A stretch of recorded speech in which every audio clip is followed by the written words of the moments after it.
Hi everybody, thank you so much for being here for Napa County Historical Society's lecture series. Today we're with Ralph DeAmicis, who is a tour guide and an author. He has some short stories to share with you from Napa and Sonoma counties. I'll let you take that away. So I know you have quite a bit to share, and we're all excited to hear that from you. Thank you. Thank you so much, Caitlin. Well, good evening, everybody. I should give you a little bit of backstory about the stories come from our book, Wine Country in Shorts, the stories of Napa and Sonoma, and how this came about. And I co-write with my wife, Lahni, just so you understand. I don't do all this by myself. Quite a few years ago, we've been professional speakers for 30 years now. We were out here at a big conference in San Francisco, and after we came up to wine country to relax for a bit, and we just fell in love with it. And we said, this is beautiful. And we were lecturing about buildings at the time, and ergonomics and feng shui, and we were fascinated by the winery buildings. So we decided we would move here from Philadelphia, because there's no snow here and a lot there, and we would write a book about winery buildings. This was going to be great. This is going to be a great project. Well, we come out, and we're going around, and we're making no progress on the book. People just don't know anything about the buildings, or they can't take the time, or anything else. But then one day, we're outside of a winery. I think it was Stag's Leap, and there was a tour guide there, a guy in a black suit, big, tall gentleman in a black suit. And I walked over and said, where are the cool wineries, like great buildings? And he knew everything. He knew all about the places. And I realized the tour guides knew a lot, so I got a little part-time job in between our speaking and our writing and our businesses to tour around the area, and while my clients would go inside to taste wine, I would run around with my camera and my notebook, right? And after a year, I changed companies. I went to a different company, so I toured different areas. And after 2 years of it, we had the first book done, but it wasn't the book of winery buildings. It had morphed into our first tour book, because there were no good winery tour books, which I found out as a tour guide. So now we're 7 editions into that, and we're the producers of the top-selling wine tour books in the region for 17 years now. But someplace along the way, I guess about 2 years in, Lahni says to me, you're getting really grumpy. Why are you so grumpy? Her desk is like next to mine. It's kind of hard not to notice. And I said, I missed seeing my friends at the wineries. I miss being outside. I miss being with my clients. And she said, we should start a business. So we started our own little tour business. We still run amazingly enough all these years later. And as we were touring around, now I had all the flexibility. First of all, I didn't have to wear a black suit. That was nice. So I could walk into the wineries, and this is back in the days of the tasting bars. So I would come out and I would stand behind my clients at the tasting bars, up against the wall sometime, and I would listen. Because the tour guides, the people who were pouring, the hosts really, would have stories. And they would tell you about the winery and the land who started, but they'd tell you about the history of the area. And their whole job is talking. That's what they love to do. And over the years, I kept hearing these great stories about this region. And I'm from New Jersey, which has more Revolutionary War. Lahni and I lived in Philadelphia for many years, obviously another historic place. But I was amazed by the history here. And so as I remembered these stories, I would tell my clients the stories. And typically I'd tell them the stories between wineries, which is usually about 15 minutes. And you have to have at least 15 minutes between wineries, because you need time for the wine to metabolize a little bit. You can't just go from one tasting to the next. You have to give that alcohol a little bit of time to get used up. And in that period of time, I would tell them stories about wherever we were. So wherever I was at, I would have some story I had heard about that region. And then someplace along the way, I realized I'd been telling these stories for years. I did them automatically, and they were great stories. And so I decided we should really write them down. So about 5 years ago, we decided to write them down. But I couldn't write them down. And we've written, I think, 22 books, 40 books, something like. We've written a tremendous number of books in 5 different categories. But I was so used to saying these. Worse yet, I was used to saying them over my shoulder that I couldn't write them down. So what I would do is I started dictating them into my phone with a UTalk It Types program. So if you ever want to write a book and you don't want to sit, just talk it into your phone. And then when I was waiting at the next winery, then I'd go through and I would edit on my phone, and then I would send it to my computer at home, and then work from there. And the thing that was really funny was I realized these stories were much longer than I realized. They were much longer. I'd been telling little 15-minute segments from here to there. But the stories, they had a lot more depth to them than that. So when we started writing them down, they got a little longer. We tried to keep them not too long because they're really short stories, hence Wine Country in Shorts. And they're just lovely. And because the reason they're lovely is they are the fabric of this place.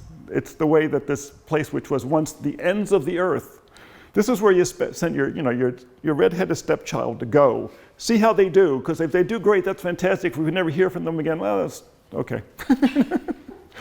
It was that kind of place, you had to travel all the way across the country or around the tip of South America or through Panama, through the jungles to get here. It really attracted unusual people, very brave people, sometimes eccentric people, sometimes foolish people, but interesting people. You never get bored here. If you ever notice that, the people here are never boring. And as I've told these stories over the years, I've also realized that in many ways it's the quintessential American story because it is about audacity, it is about hope, it is about ingenuity.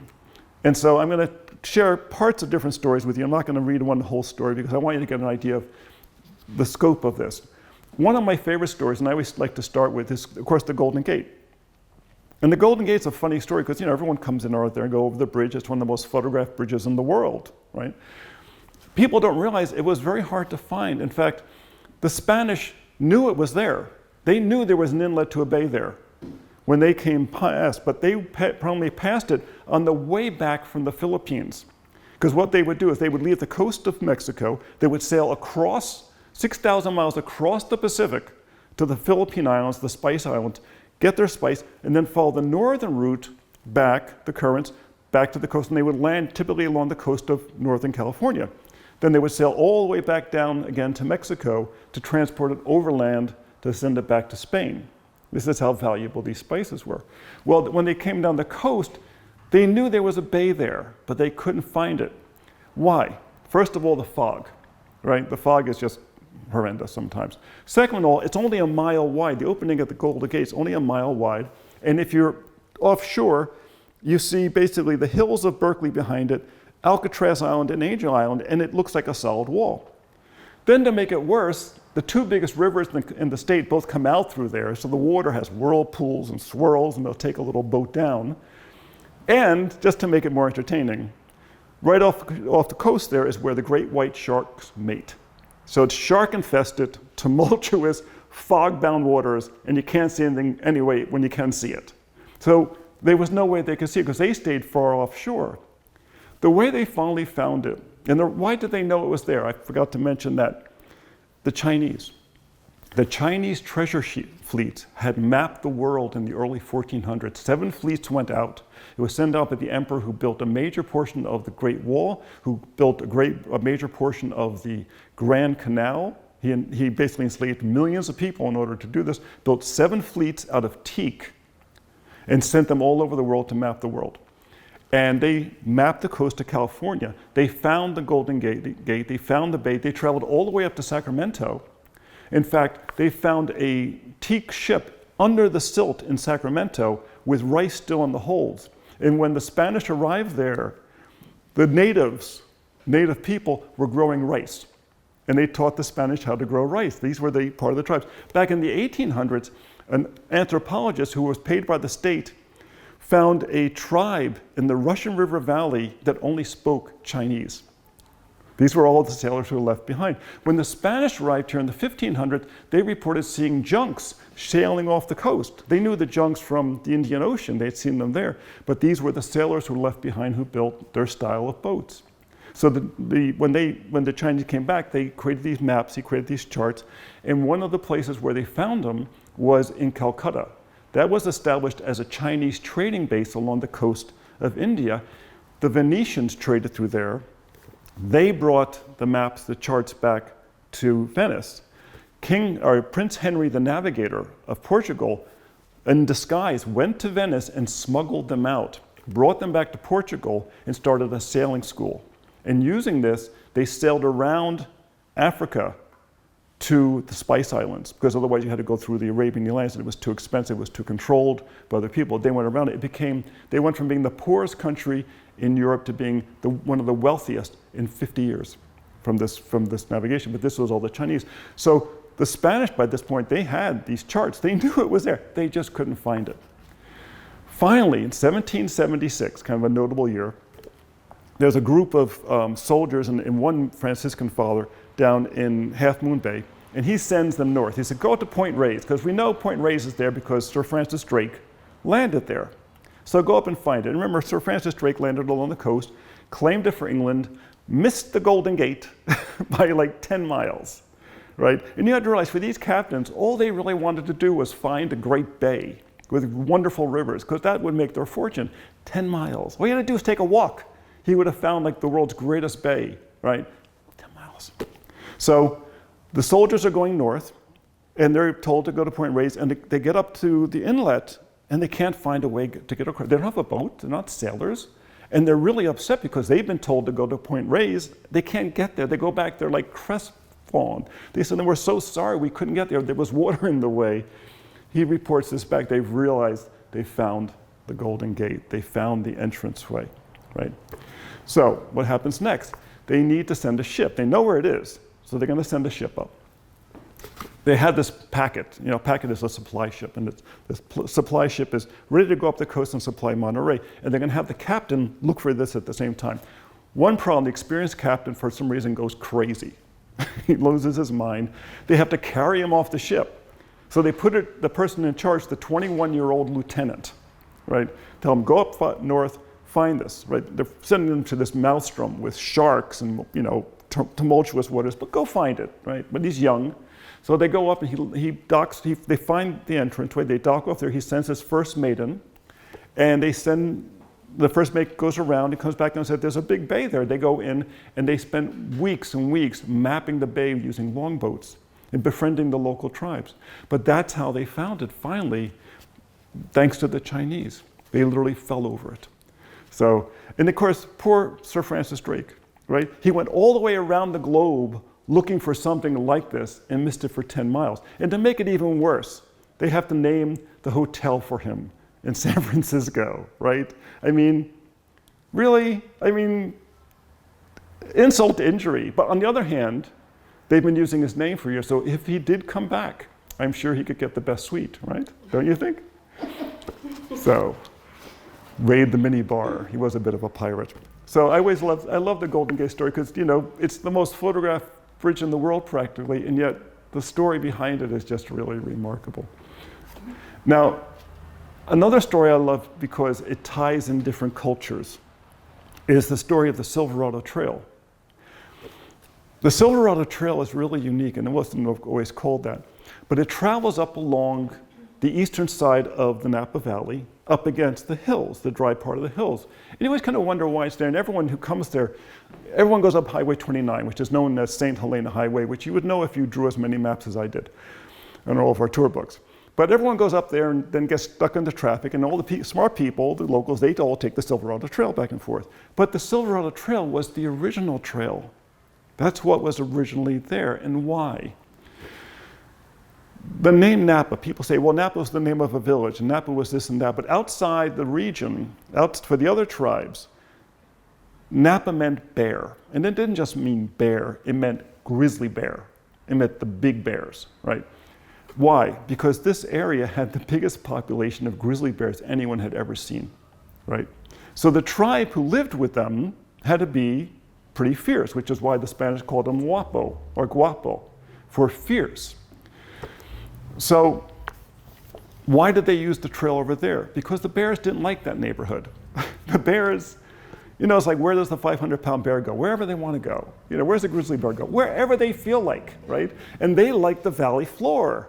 They liked where it was green, and they liked up on the Mayacamas Mountains, and all the way over into Sonoma. They liked that region. They didn't like the dry hills over there. That was just too dry. So that's why the Silverado Trail was there. People could go back and forth and not get eaten by bears. There were mountain lions. They were less of an issue. Bears are more of an issue. So why did they need that trail, though? Why was it so important? The tribe that was to the north was known, the Spanish called them the Guapo, but the original name is the Onasai. And it means the outspoken ones, which is kind of a bit of a pun. But the And the valley was called the Taha-Alusi, which meant simply the beautiful place. All the way at the top of the valley, there's a big deposit of obsidian, black volcanic glass. You have to remember that at the time when the Spanish arrived here, the native tribes were living in the Stone Age. They'd missed the Bronze Age. They missed the Iron Age. They were living in the Stone Age. And the obsidian is the sharpest object on the planet. It can be sharpened to one molecule across. And that's what they were trading. They were great artisans, and they would make all kinds of tools out of the obsidian. Then they would travel down the Silverado Trail, walking trail. A lot of it went up into the hills, came down, because the valley would flood during the wintertime. And then they would come down to where the downtown is today, which was known as the Ferry Village, but also flooded. And here, the Patwin tribe made the sakas. They were their reed canoes, and they would trade for use of the sakas. And then the tribe, the Onasai would travel down the river to where the Carquinez Bridge is. And the name Carquinez comes from the tribe that was there called the Carquinez, and meant the traders. And they would trade with them. But sometimes they didn't want a better deal, so they would travel all over the bay. They found obsidian from here as far south as Los Angeles, as far east as Utah. That's how valuable it was. And there's stories of the Onasai showing up all over the place. In fact, there's a great story that they showed up in Santa Cruz, and the Franciscan friar said, "Oh, well, if you're going to trade with us, you have to become a Catholic." They said, "Fine, no problem. Make us Catholics." They did all their training. Next morning, they hopped in their canoes to leave. He said, "Where are you going?" He says, "We're done. We're not going to stay here and be your slaves. That's silly. We're the Onasai. We don't do that kind of stuff." And they sailed away.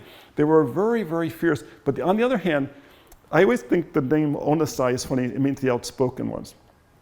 I've been doing sales since I'm 16 years old. I've been making things or selling things since I'm 16 years old. You have to be very outspoken if you're a salesperson. And I realized maybe they just were saying, maybe they were the good salespeople. Maybe they were just noisy and they went out and sold all the time.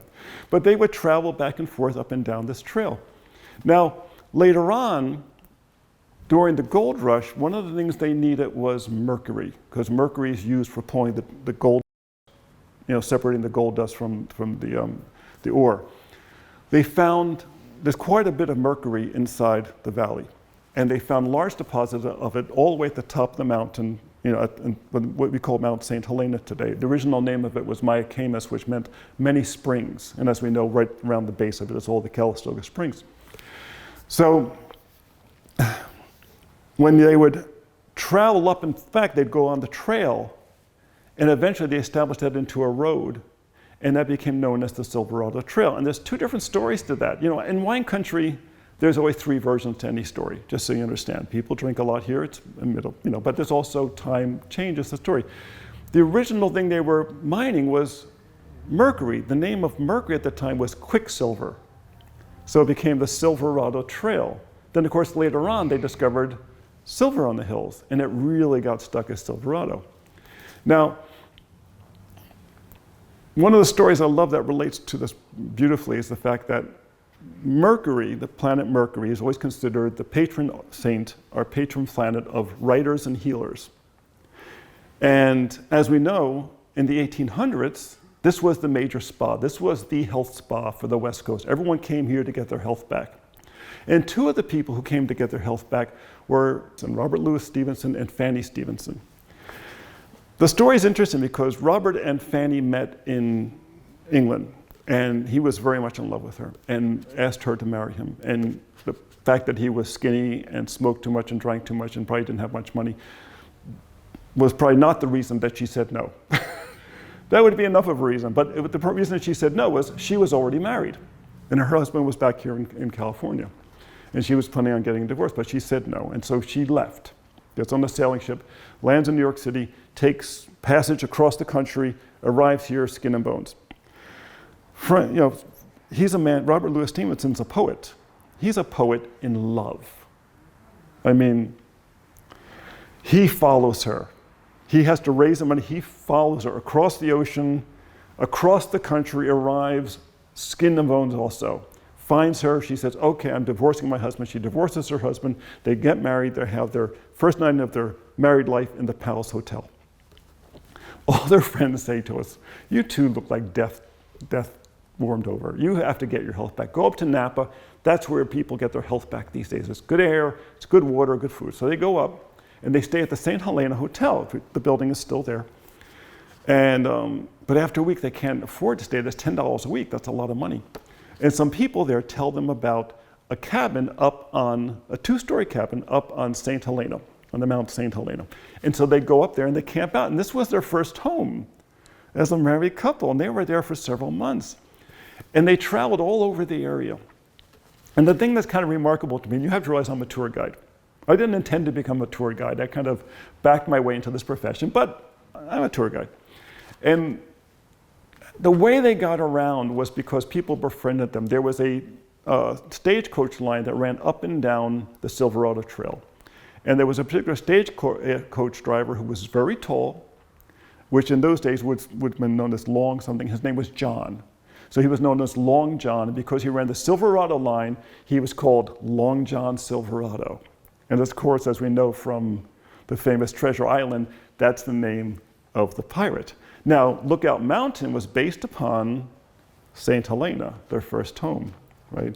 And I've always wondered if he wore a patch, you know, or had like one leg or something like that. Like, you know, Charlie Parkhurst, the famous stagecoach driver who was in all the dime novels for years, wore a patch on one eye because she lost an eye to a whip, you know, or he lost an eye to it. But it was only after he died that they realized that Charlie was Charlene, the woman that he was known for his great talent with horses. But the story of, you know, they were here for 2 months before they finally moved on, but this was their first home. And it was really, you know, thanks to this tour guide, the stagecoach driver, that got them up to the Schramsberg winery and got them up to, you know, Petrified Forest and to all these different places that he then wrote the book, The Silverado Squatters. Remember, Mercury, Silverado, is the patron of writers as well. And that really made Napa very, very famous. The other thing that made Napa famous, which is interesting too, which is a related story, but it's going to veer off a little bit, and it's part of a different story. There's a story called the Three Jakes. And when you go to the northern part of the county, they always say it's the story of the three Jakes. It was Jacob Schramm, Jacob Grimm, and Jacob Berenger. And the thing that really helped out Jacob Schramm and his wife, he was from Germany. He was a barber, in fact. And he worked at the spas. He cut people's hair at the spas. And his wife, though, was from here. She was a good German-American girl born here in California. They got married. They bought the land up on the hills because that's what a barber could afford. And then they transformed it into this beautiful winery. So when Robert Louis and Fanny visited them, they were amazed by this beautiful property. But when he wrote the book, it got them a tremendous amount of attention. And they were there for many years. And then the winery, you know, was vacant for many years. And then the Davies families bought it in the 70s. And when they bought it, they weren't sure what they were going to do initially. And Jamie Davies, the wife, went all around the area. At that time, there were like 20 wineries. She went all around the area, and you could talk with all the different people until she learned a lot about winemaking by dropping in places. Well, she drops in by Berenger. And Ed Spraggi, who's the head winemaker, is showing her around, and they get to this big tank. It's like, you know, man high. It's a big tank, and on the front it says Schramsberg on the front of it, carved in the wood.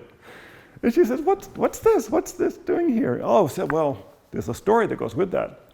Back in the 1800s, the Coit family was here. Lily Coit, you know, Fireball Lil, had their house up there, and during the summertime, writers and everyone would come there, and this was a favorite place for people to get together. Well, one night, Jacob Schramm was playing cards with Jacob Berenger.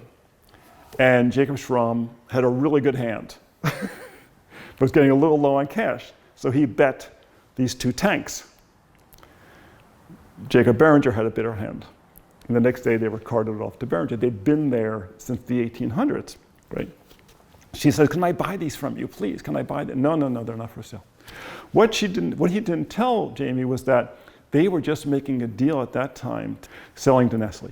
And they didn't want to say, oh, the tanks weren't included. Tanks were not included, sorry. So he didn't say anything. Well, the winery changes hands, and about 6 months later, Jamie gets a phone call, and it's Ed's secretary. Ed says that if you'll come by on this date and play cards with him, maybe you can win the tanks back. Huh? Oh yeah, come by. Oh, by the way, wear something nice. Okay, bring a truck. Okay. So she shows up, and there's there in front, if you've been to the Barringer Winery, there's that big open space in front of there, and there's the tanks. They're all polished up. They're looking beautiful. There's television lights all around. There's cameras. All the assistant winemakers there. There's a table set up with the green felt and all the stuff you need for a card game. And what's going on? They're using this as a publicity thing, right? So they're about to sit down and play cards, and Jamie goes over to Ed and says, "There's only one problem. I've never played poker in my life. We could play, I don't know how to play poker." And Ed whispers to her, "Don't worry, just play the cards we hand you." So now when you go to Schramsberg, they're there underneath the light in a place of honor. So, love that story. Now Schramsberg had started off making sparkling wine. They got a phone call from the State Department. They said, "We need 20 cases of wine." "Really?" "Yeah, but can you bring them to the Air Force Base?" "Really?" "Okay." They don't tell them that 20 cases of wine is 1/5 of their production for the year, right? They bring them over to the Air Force Base. They sign for it. That's all they know. They get a check from the State Department. 3 weeks later, they get a phone call from a friend saying, "Get on the phone, get on the TV right away. Barbara Walters is on TV holding up a bottle of your wine in Tiananmen Square. Nixon brought this to the banquet when he opened up China." Of course, they sold out the rest of the sold out the next year, and the next year, because suddenly this little winery that no one knew about, this is the second time that someone writing about stuff or someone doing something special changed the fate of the winery. So it's really, really remarkable. It's just a great story. And it's really a story of friendship.